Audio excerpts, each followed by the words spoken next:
அடுத்ததாக மாணவர்களின் பேச்சு. பண்பாடு, மரபு, ஒழுக்கம் என வாழ்வு உணர்தல்களை கற்பிக்கும் நாம் உயர்தலில் செம்மொழியான் தமிழ் மொழியை போற்றும் வகையில் பல்வேறு தலைவர்களில் நம் மாணவர்கள் இப்போது உரையாற்ற வருகிறார்கள். ஒருங்கிணைப்பாளர் சாவித்திரி மணிகண்டன் மதிவதனி கூறியது. மாணவர்கள் இணைய பிராணியா விமான் லட்சணா மதி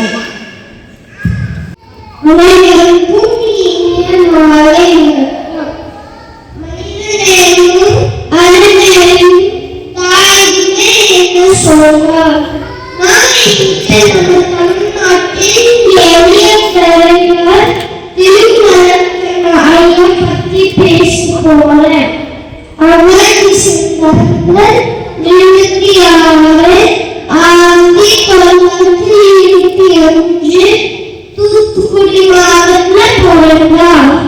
அவரோட படிப்படித்து அவர் ஊரே படிச்சார். அவர் பள்ளிக்கு போகும்போது நாம் பற்றிய சமூகங்களே அதனால அவருக்கு நிறைய ஆர்வம் இருந்துச்சு. அவர் பத்திரிகைகள் படிச்சு அறிந்து வளர்ந்தார். அவர் சின்ன கிராமத்துல விவசாயிகள் அவர் ஏழைகளை கஷ்டப்பாடு 23 வயசுல அரசுல சேர்ந்தார். மட்டுமே அரசுல சேர்ந்தார். ஒரு நாள் கழிச்சு கோடி பங்கு அவரோட கொடுத்தார். அவர் எப்போதும் கல்வி கண்டுதான் மனிதர் உருவாக்கூடிய கூட வேண்டினார். நம்ம கல்வி மாணவர்கள் நல்ல படிச்சு நல்ல மனிதராக ஆசைப்பட்டார். கல்வி நமக்காக மட்டுமே இல்லை, எல்லாருக்கும் பயன்படுத்தணும்னு நம்பினார். நல்ல கட்டாயம் அடைவாலும் அவர்கிட்ட என்ன கற்றுக்கணும்னா நல்லதே நினைக்கணும், பிறருக்கு உதவணும், எல்லையா வாழணும். இவர் போல யாரென்று சொல்ல வேண்டும்.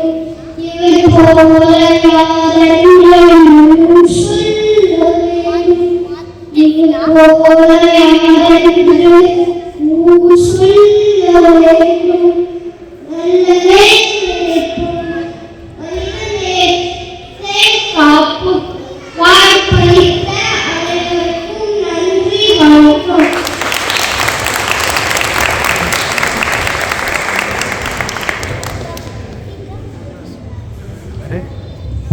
மதிப்பெண்ணும் மரியாதைக்கும் உரிய ஆசிரியர்கள் மற்றும் அனைவருக்கும் பணிவான வணக்கம்.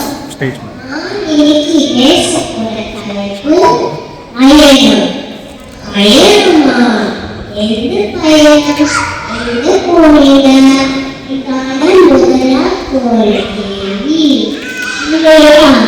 நான் இன்னைக்கு பயணம்னா என்னது ஒரு பொதுவான கருத்தை பகிர்ந்து கொண்டு போறேன்.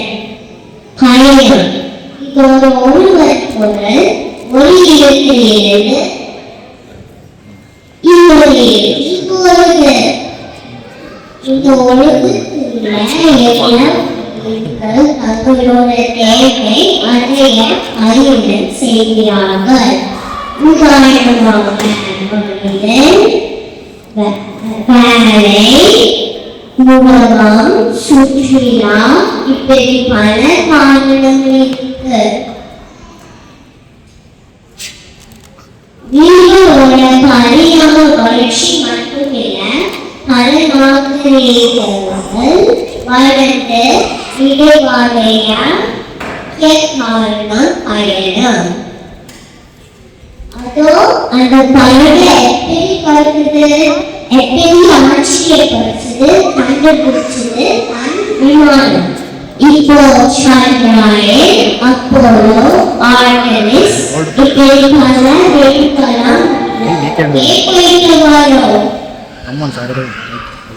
இந்த பையன் உங்களுக்கு என்ன சொல்லிக் கொடுக்குது? யாராச்சும் சொல்ல முடியுமா? பிரின்சிபல் சார், நீங்க சொல்லுங்க, இந்த பையன் உங்களுக்கு என்ன சொல்லிக் கொடுக்குது? பயம்னா அனுபவம், ஒவ்வொருவருக்கும் ஒரு அறிவு. ரொம்ப சரியா சொல்லிட்ட. அந்த ரெண்டு பதம் ரொம்ப சரியா சொல்லிட்ட. அயல் புது இடம், புது மனிதர்கள், புது கலாச்சாரம், பயணம் அறிவும் அனுபவத்தையும் பெருசாக்குது. நமக்கு பொறுமையும் புரிதலையும் சொல்லிக் கொடுக்குது. பாரத தேசத்திற்கு கவிதை பாரதியார் என்று சொல்றானா? வானமோ கடல் நீரோ சந்திர மண்டல கண்டு தேயோம் பயணம் ஒளி இருக்கிறது.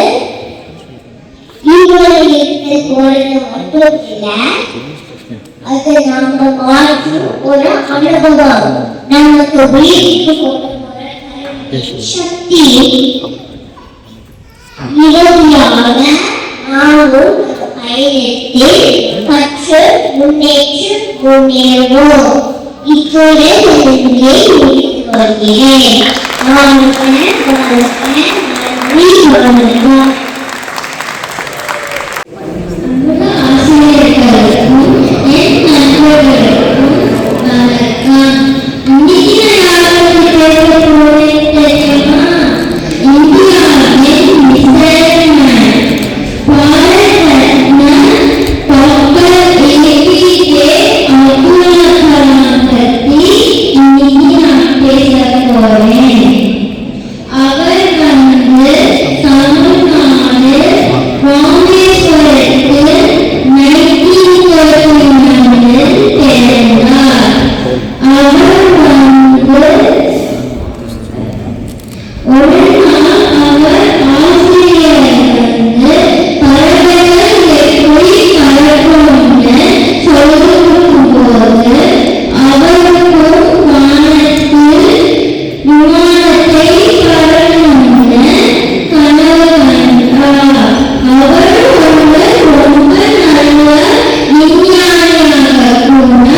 நான் இப்பொழுது பேசவந்துள்ள தலைப்பு அன்றாட வாழ்க்கையில் கருதியல். கனவு காணுங்கள், கனவுகள் சிந்தனையாகும், சிந்தனைகள் செயலாகும் என்று டாக்டர் அப்துல் கலாமின் வார்த்தைகளோடு என் பேசிக் கொள்கிறேன். மனிதன் கல்லால் தீநோக்கியவார்கள் என்று வெற்றியை கொடுக்கிறவர்களை அனைத்திற்கும் காரணம் அறிவியல். அறிவியல் நூலாக பாட்டியா சாத்தியமா? மின்சாரங்களை முடியுமா? இளைஞர்கள் முடியுமா? அலைபேசியை காண முடியுமா? முடியாது. ஏன் தெரியுமா?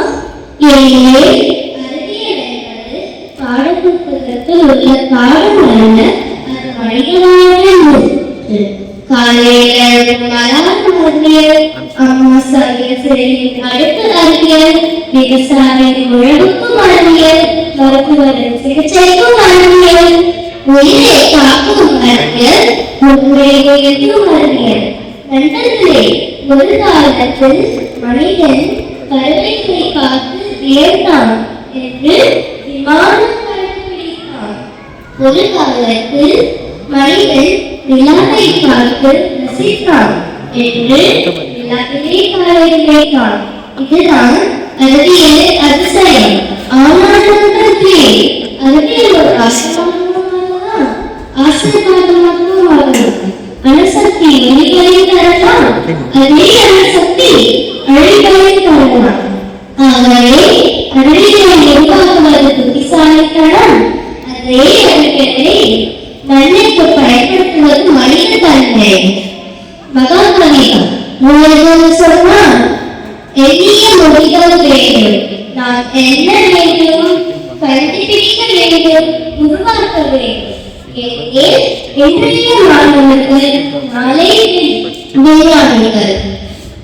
ஒரு மாணவன் புத்தகம் படித்தால் அவர் மதிப்பெண் பெறலாம். ஆனால் ஒரு மாணவன் அறிவியலை சிந்தித்தால் அவரை மாற்றலாம். நான் இப்போது என் பேச்சை ஒரு விருப்பத்தோடு முடிக்கிறேன். அறிவியல் நாம் வசதி, அறிவியல் நாம் சக்தி, அறிவியல் நாம் எதிர்காலம், அறிவியலால் உலகை விளைவிப்போம். நன்றி, வணக்கம். கல்வி கல்வியில் அறை விதிகளையும் பண்பாட்டையும் இணை முக்கிய மாணவர்களுக்கு பாராட்டுகளும் நன்றிகளும்.